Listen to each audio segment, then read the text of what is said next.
रूपन्देहीमा 5 जनाको हत्या आरोपमा पक्राउ परेका 30 वर्षीय जसेन्द्र सिन्जालीले आफूले नै हत्या गरेको साबिती बयान दिएका छन्।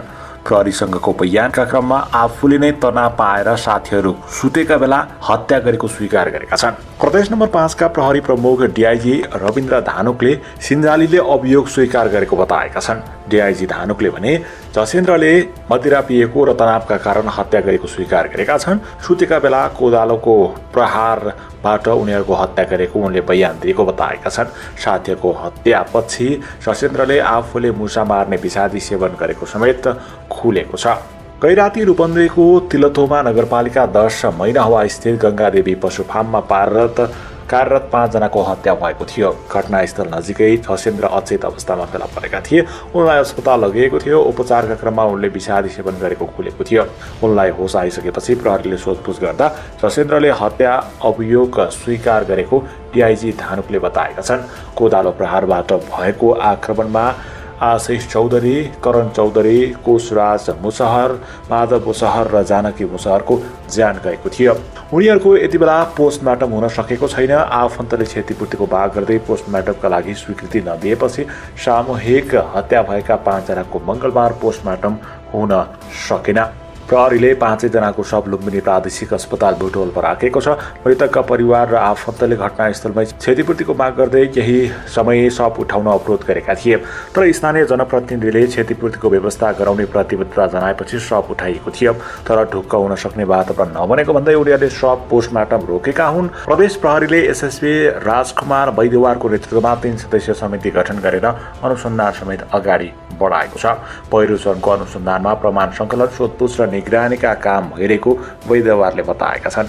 हामीले सबै कोणबाट अनुसन्धान सुरु गरेका छौँ। उनले भने सामान्य सोधपुछका क्रममा आरोपितले हत्या स्वीकार गरिसकेको समेत बताएका छन्। रूपन्देही निर्वाचन क्षेत्र नम्बर 1 अन्तर्गत तिलोत्तमा नगरपालिका वडा नम्बर 10 मैनाहिया स्थित गंगादेवी पशु फार्ममा गैराती 5 जनाको ज्यादै विभत्स र नृशंस हत्या भएको छ। गए रातिको घटना हो।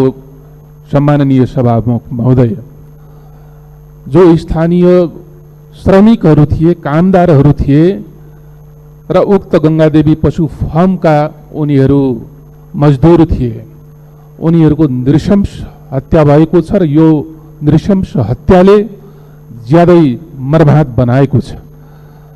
म सम्माननीय सभामुख महोदय मार्फत माननीय गृहमन्त्रीज्यूको गम्भीर ध्यानाकर्षण गराउँदछु। यो हत्याको निष्पक्ष छानबिन होस्, अपराधीलाई कानुनको दायरामा ल्याइयोस् र हदैसम्मको दण्डित गर्ने व्यवस्था होस्। ती कमजोर वर्ग समुदायका श्रमिकहरू जो श्रम गरेर आफ्नो जीविकोपार्जन गर्दथे, परिवारको पालन पोषण गर्दथे, उनीहरूको समुचित क्षतिपूर्तिको व्यवस्था गरियोस् भन्ने म आग्रह गर्दछु।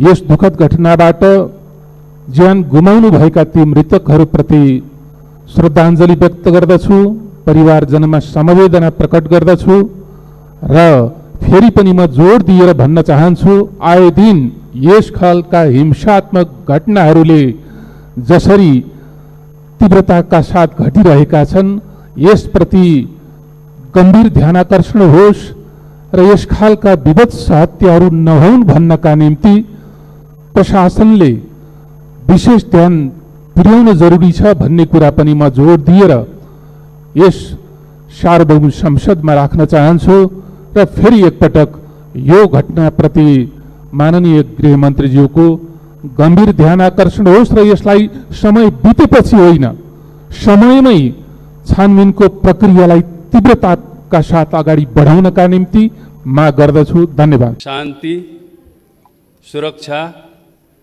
सुशासन र स्थायित्व बिना सम्भव छैन भन्ने स्पष्ट सैद्धान्तिक मान्यता र ऐतिहासिक रूपले स्थापित सत्य बमोजिम अब 77-78 को निम्ति गृह मन्त्रालय को निम्ति विनियोजित बजेट बारे माननीय सदस्यज्यूहरूले थुप्रै सुझावहरू, जिज्ञासाहरू र प्रश्नहरू उठाउनु भएको छ। म यसको निम्ति सबै माननीयज्यूहरूलाई यो सहयोगको निम्ति धन्यवाद दिन चाहन्छु, आभार प्रकट गर्न चाहन्छु। र यस सिलसिलामा सर्वप्रथम म गृह मन्त्रालयको चालू आर्थिक वर्षको कार्य सम्पादनको संक्षिप्त समीक्षा यो सम्मानित सदन समक्ष प्रस्तुत गर्ने अनुमति चाहन्छु।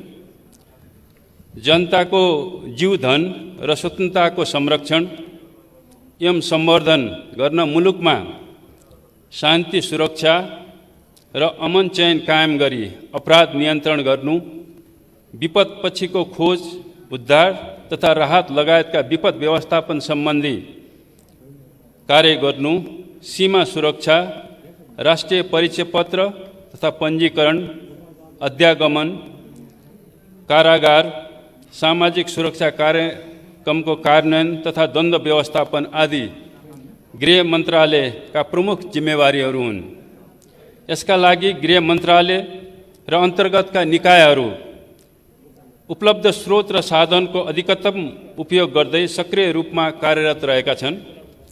सुरक्षा व्यवस्थापनको वर्तमान र भावी चुनौतीहरूको सामना गर्न सरकारले नवीनतम सुरक्षा रणनीति तथा प्रविधिहरूको प्रयोगलाई विशेष जोड दिएको छ।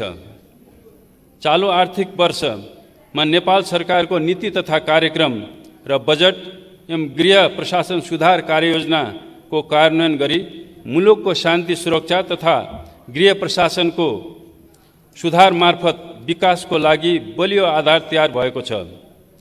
यस क्रममा नेपालको संविधान, कानुन र नेपाल सरकारको मार्गचित्रलाई व्यवस्थित तवरले कार्यान्वयनमा ल्याउन गृह प्रशासन सुधार कार्ययोजना लागू गरिएको छ।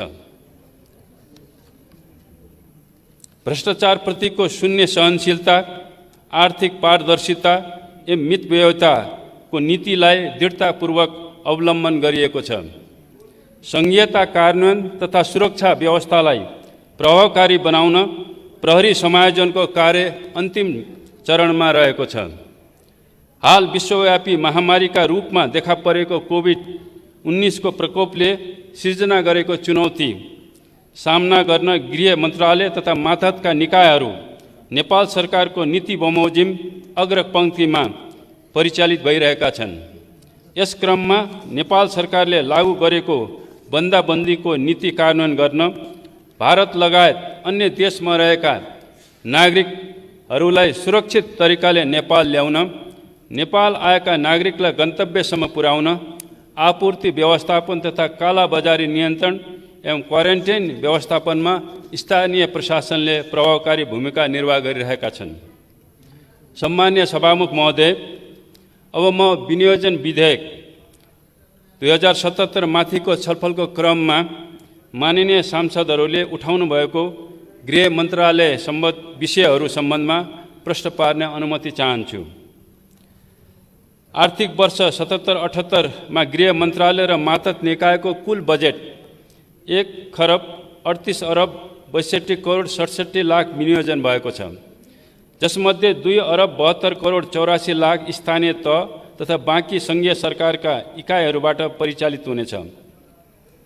सङ्घीय बजेटमध्ये चालुतर्फ 1,29,91,14,00,000 र पुँजीगत तर्फ 5,98,69,69,00,000 विनियोजन भएको छ। स्मरण रहोस्, बजेट आकारमा दोस्रो ठुलो भए पनि कुल बजेटको झन्डै आधा सामाजिक सुरक्षामा विनियोजन गरिएको छ। लागू औषध दुर्व्यसन सम्बन्धमा पनि माननीयजीहरूले प्रश्न उठाउनु भएको छ। लागू औषध दुर्व्यसन नियन्त्रण गर्नका लागि गृह मन्त्रालय प्रतिबद्ध छ। यसका लागि नेपाल सरकारको प्राथमिकता प्राप्त आयोजनाका रूपमा लागू औषध नियन्त्रण कार्यक्रम कार्यान्वयन गरी लागू पदार्थको आपूर्ति नियन्त्रण तथा यसको दुर्व्यसन घटाउने सचेतता अभिवृद्धि मार्फत समुदायलाई नै यसको नियन्त्रणमा अग्रसर बनाउन बजेटमा व्यवस्था गरिएको छ। यस कार्यक्रमका अतिरिक्त जिल्ला प्रशासन कार्यालयहरू, जिल्ला प्रहरी कार्यालयहरू, नेपाल प्रहरीको सबै स्थानीय तहमा सञ्चालित समुदाय प्रहरी साझेदारी कार्यक्रम समेतले लागु औषध नियन्त्रण कार्यक्रममा थप टेवा पुर्याउनेछ। यसै सन्दर्भमा माननीयज्यूहरूले गाँजा उत्पादन सम्बन्धी पनि प्रश्न उठाउनु भएको छ र यो विषयमा गृहमन्त्री नबोलिदिएर अलि बिग्रियो भन्ने पनि चाहिँ गृहमन्त्रीको आलोचना गर्नुभएको छ। म यहाँ के स्पष्ट गर्न चाहन्छु भने गाँजा सम्बन्धी नीति सरकारको यथावत रहेको छ। पक्कै पनि यो सदनमा चाहिँ गाँजाबारे चाहिँ माननीयज्यूहरूले चाहिँ बिल पनि चाहिँ दर्ता गर्नुभएको छ। यस सम्मानित सदनले चाहिँ गर्ने निर्णयलाई चाहिँ पक्कै पनि सरकारले चाहिँ सम्मान गर्नेछ। म यो सम्मानित सदन मार्फत स्पष्ट गर्न चाहन्छु। यो विपद व्यवस्थापनको सवालमा पनि थुप्रै सुझावहरू माननीयज्यूहरूले दिनुभएको छ। विपद व्यवस्थापनको प्रभावकारी सञ्चालन, व्यवस्थापन, समन्वय तथा सहजीकरण गर्नका लागि विपद जोखिम न्यूनीकरण तथा व्यवस्थापन प्राधिकरण गठन भई कार्य प्रारम्भ भएको छ। मन्त्रालय, प्राधिकरण, नेपाल प्रहरी तथा सशस्त्र प्रहरी बल नेपालबाट विपद व्यवस्थापनलाई प्रभावकारी बनाउन खोज तथा उद्धार सामग्री खरिद तथा क्षमता विकास सम्बन्धी कार्यक्रमहरू समावेश गरिएको छ। विपद जोखिम न्यूनीकरण तथा व्यवस्थापन ऐन 2074 बमोजिम समग्र विपद व्यवस्थापन तथा मनसुनजन्य विपदको जोखिम न्यूनीकरण तथा प्रतिकार्यको पूर्व तयारीको लागि प्रदेश स्तरमा प्रदेश विपद व्यवस्थापन परिषद तथा कार्यकारी समिति, सबै जिल्लाहरूमा जिल्ला विपद व्यवस्थापन समिति तथा जिल्ला कार्यकारी समिति, स्थानीय तहमा स्थानीय विपद व्यवस्थापन समिति क्रियाशील रहेको ब्यौरा म अनुरोध गर्न चाहन्छु। यस्तै चाहिँ सीमा सुरक्षाको सन्दर्भमा पनि माननीयज्यूहरूले चाहिँ सुझावहरू र जिज्ञासाहरू चाहिँ राख्नु भएको छ। यस सम्बन्धमा नेपाल र छिमेकी मुलुकका अधिकारीहरू बीच विभिन्न समयमा नियमित रूपमा समन्वय तथा संयुक्त बैठक बसी सीमा व्यवस्थापन गरिँदै आइएको छ। त्यसका साथै छिमेकी मुलुकसँग सिमाना जोडिएका जिल्लाका प्रमुख जिल्ला अधिकारी र छिमेकी मुलुकका समकक्ष सरकारी अधिकारीहरू बीच सीमा व्यवस्थापन, शान्ति सुरक्षा लगायतका विषयमा समेत छलफल गरी समन्वयात्मक रूपमा समस्या समाधान हुने गरेका छन्। सीमा सुरक्षा व्यवस्थापन गर्नका लागि सशस्त्र प्रहरी बलको बोर्डर आउटपोस्ट 500 स्थानमा स्थापना गरिने लक्ष्य राखिएको छ। यस अन्तर्गत प्रथम चरणमा 221 वटा बोर्डर आउटपोस्ट स्थापना कार्य अगाडि बढिरहेको छ। आजका मितिसम्म दार्चुलाको छाङ्रू र हुम्लाको हिल्सा समेत गरी 129 स्थानमा बोर्डर आउटपोस्टको स्थापना भइसकेको छ। आगामी आर्थिक वर्षमा 59 वटा बोर्डर आउटपोस्टको स्थायी भौतिक संरचना निर्माण गर्न बजेट विनियोजन गरिएको छ। हाल कोभिड-19 को प्रवेश रोकथामका लागि 1213 स्थानमा बीओपी विस्तार गरिएको छ। सम्माननीय सभामुख महोदय, गृह मन्त्रालय र मातहतका निकायलाई प्राप्त स्रोत साधनको अधिकतम रूपमा सदुपयोग गर्दै आफ्नो जिम्मेवारी निर्वाह गर्न गृह मन्त्रालय प्रतिबद्ध छ। प्रहरी कर्मचारीलाई दक्ष र व्यावसायिक बनाउन राष्ट्रिय प्रहरी प्रशिक्षण प्रतिष्ठान मार्फत प्रहरी कर्मचारीहरूको क्षमता अभिवृद्धि गर्ने कार्यक्रमलाई आगामी आर्थिक वर्षमा पनि निरन्तरता दिइएको छ। सुरक्षा व्यवस्थालाई सक्षम, सुदृढ र विश्वसनीय बनाउनका लागि के कति सङ्ख्यामा नेपाल प्रहरीका कर्मचारी र सशस्त्र प्रहरी बलका कर्मचारी आवश्यक पर्दछन् भन्ने निर्क्युल गर्न सङ्गठन एवं व्यवस्थापन सर्वेक्षणको कार्य अन्तिम चरणमा पुगेको छ। जनताको माग, सुरक्षाको संवेदनशीलताको अध्ययन तथा विश्लेषण पश्चात आवश्यकता अनुसार सुरक्षा इकाइहरू स्थापना तथा स्तरोन्नति गर्दै लगिनेछ। आगामी आर्थिक वर्षमा 55 वटा प्रहरी कार्यालयहरू निर्माण गर्ने बजेट विनियोजन गरिएको छ। समाजमा हुने हत्या, हिंसा, चोरी, तस्करी, ठगी, अपहरण, बलात्कार, जातीय एवं महिला हिंसा जस्ता आपराधिक कार्यप्रति शून्य सहिष्णुताको नीति अवलम्बन गरी दोषीलाई कानुन बमोजिम कडाभन्दा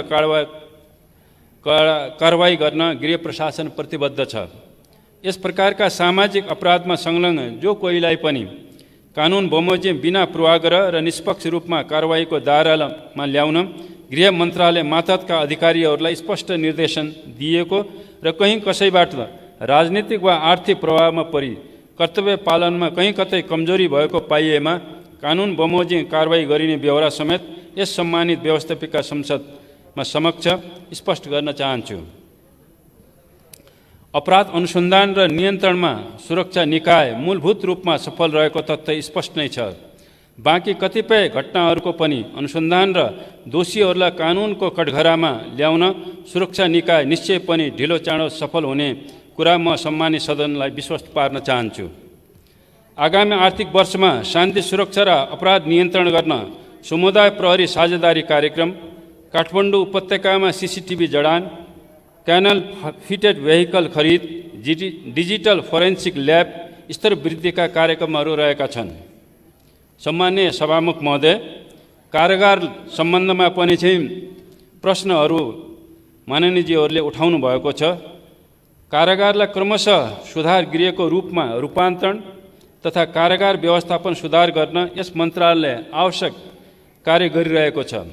आगामी आर्थिक वर्षमा निर्माणाधीन नुवाकोटको केन्द्रीय कारागार तथा बाँकेको कारागार निर्माण कार्य सम्पन्न गरिनेछ। ललितपुरको नक्खुमा महिला कारागारको निर्माण कार्य सम्पन्न भई सञ्चालनमा आउनेछ। यसबाहेक शहरी विकास तथा भवन निर्माण विभागबाट थप 15वटा कारागारहरू निर्माणका क्रममा रहेका छन्। यसबाट कारागारमा रहेका कैदी बन्दीहरूको मानवोचित सुविधा